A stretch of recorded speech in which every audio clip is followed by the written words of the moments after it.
So, guys, let me get to the meat of what I want to talk to you guys about.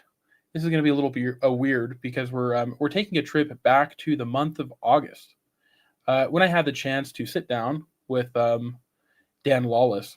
So this is me efapping myself from like 5 months ago, talking to Dan Lawless about his comic book career, and we were talking about a very interesting book he made.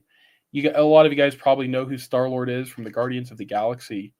But Star Lord originally was a much different hero than that. He was a little more like Buck Rogers or Nexus, or just kind of like one of those guys. Uh, and he was, a cosmic superhero basically. That was who Star Lord originally was. Now Star Lord basically disappeared. He's not really a character anymore. Now the Star Lord that they have is basically the Star Lord you see in the MCU, which is very different. But they tried doing a reboot of the original Star Lord, and they hired a very prolific author here, uh, Timothy Zahn. Now, Timothy Zahn created one of the most important Star Wars books in the legacy of Star Wars. Like it's actually such an influential novel. People don't just look at it as a Star Wars book, like it's a Star Wars novel. It's considered to be one of the hallmarks, the greatest hallmarks of science fiction, right? And so it's called Heir to the Empire, you know, um, and so Marvel Comics hired him to make a reboot of Star Lord, and it was actually a very well done story. It captured a lot of like the archetypes that you see like in Star Wars, like with Luke.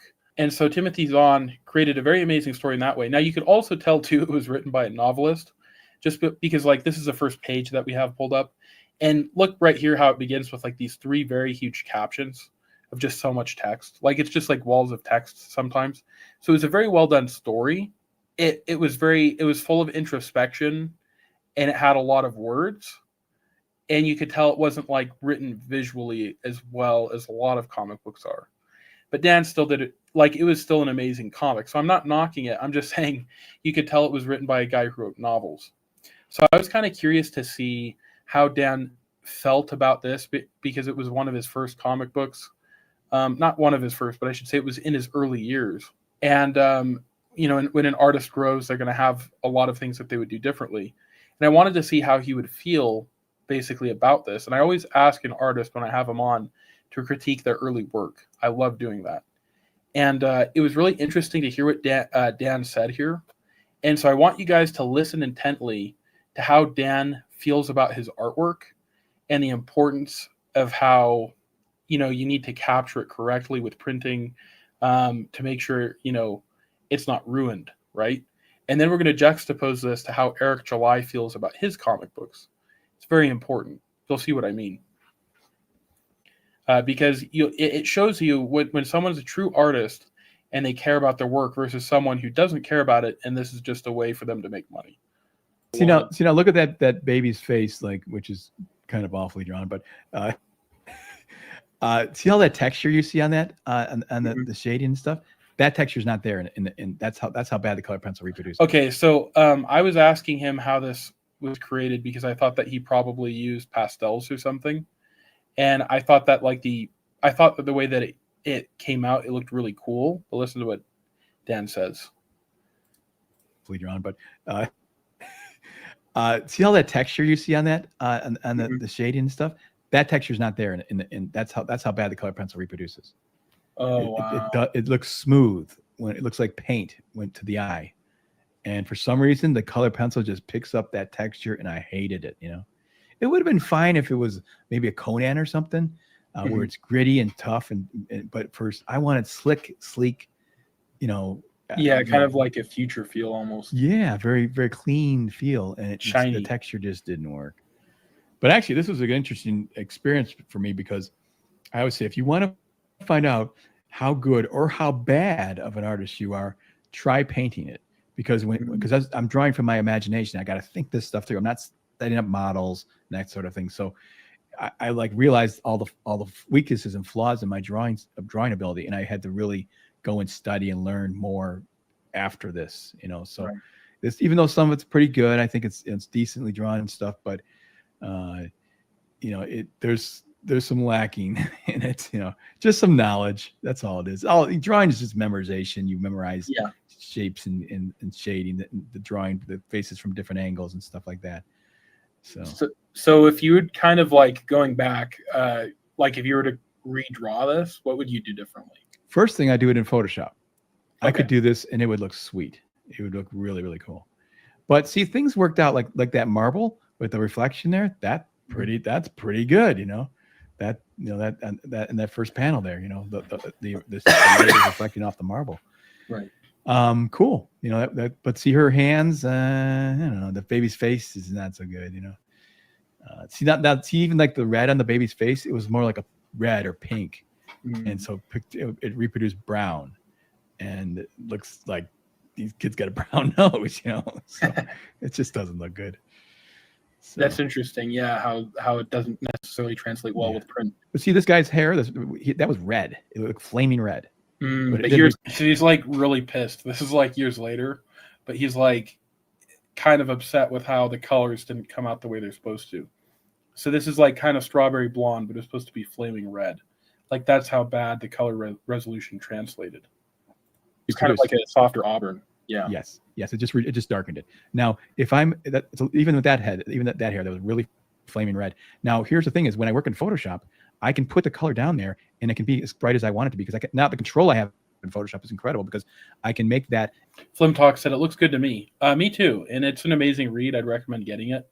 But the thing is like it just isn't what he wanted. Like he's upset because the printer didn't deliver what he gave it. You see what I'm saying? So you hand this off to the printer expecting one thing, and then it comes out different. 100% red, or 100, or 50%, or like 100% orange, or something like that, and without any blue, I can take it all out, and so that'll reproduce then when it goes to the printer. This is why I'm excited to just like when I do stuff.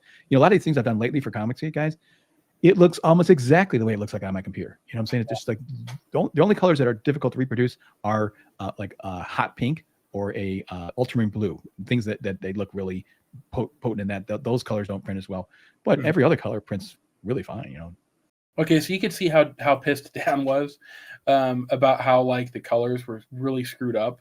But let's take a look now at Eric, who also had a printing error, which was way more significant than just the colors being botched and it not coming out the way he wanted to, it not having the shiny look that he wanted, and it looking a little more like grainy and rustic. It's a much bigger printing error than that. And I just want you guys to think about like what's the difference between a real artist and basically a grifter who's just trying to make money. What's up, y'all? It's Eric July with Rippaverse Comics, and I may have screwed up just a little bit. You know how things, they play out in your mind and you want to experiment, and then when you see it kind of come into fruition, it doesn't quite look like you may have intended. This might have happened with Bloodroof #1, which is shipping right now to all of you customers. Now, this scene I'm going to show you guys real quick. You first saw it with the original previews for Bloodroof #1, I believe, when we first announced it. Now, how the Soskas did it, they originally planned for it to be this double page like spread, like splash page. So the Soskas wrote a double page spread, right? Or what have you. And I was looking at it, especially with the black and white, which I do believe it still plays out a little better than in the black and white than it does with the color. What if we go for this like more cinematic look, as if you can imagine sort of the camera like panning, right? You see one part of it. Okay, guys. So a double page spread, when you show a double page spread, it's always because you want it to look like a poster, and it's going to be a very key moment. Like it's kind of like you know how there's a moment in your life where you just go, I wish I could hit the pause button right here because this moment is amazing. It's very beautiful. Well, that's what a double page spread is. There's a very key moment in action or just like in the story that has such a great significance. You want it to basically get a wide view and you want it to cover 2 whole pages. That's what double page spreads are. That's the purpose behind it in storytelling.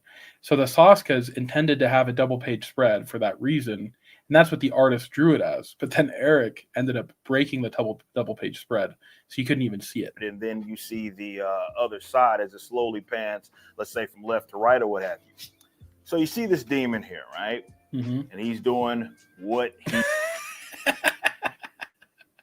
Sorry, this is just like so retarded. You see a demon here. does here. Now, again, I'm thinking this is going to play out cinematically. It's going to look real cool You were thinking that, Eric? You really thought that? because the next page, If you want it to be cinematic, you'd have it on 2 pages. That way it looks like a TV screen. It's wide like a TV screen. you get the full And the next page it cuts off. And you're like, hey, where's the other half? reveal, right? But it's still of the same scene. And after looking at it, especially the color version of it, I'm like, I don't know if it may have landed the way that I thought. But because I think I'm responsible and I like to prematurely print large quantities of things, and I run things on a very cash tight strategy. And I know you guys all don't actually care about art or quality, and I could just sell you whatever, and you'll nose guard me. I'm not going to reprint it. I don't know. Maybe some of you like it. Of course, let me know once you do get your books. But I wanted to just let you know, look, that's on me. I was experimenting. Maybe it didn't land that well. I was experimenting. Do you do a lot of experimenting with the Saskas, Eric? Nonetheless, I appreciate you guys so much for being customers of the Rippaverse. And please do your reviews for Bloodruth #1 as soon as you read through this lovely book. I'll read it once it's up on a Russian website. Until it's on a Russian website, I'm not reading it. Thanks for taking the time to watch this clip. Catch me live on Saturdays at 10 a.m. Eastern. Have a great rest of your day, and if you enjoyed this video, don't forget to like and subscribe.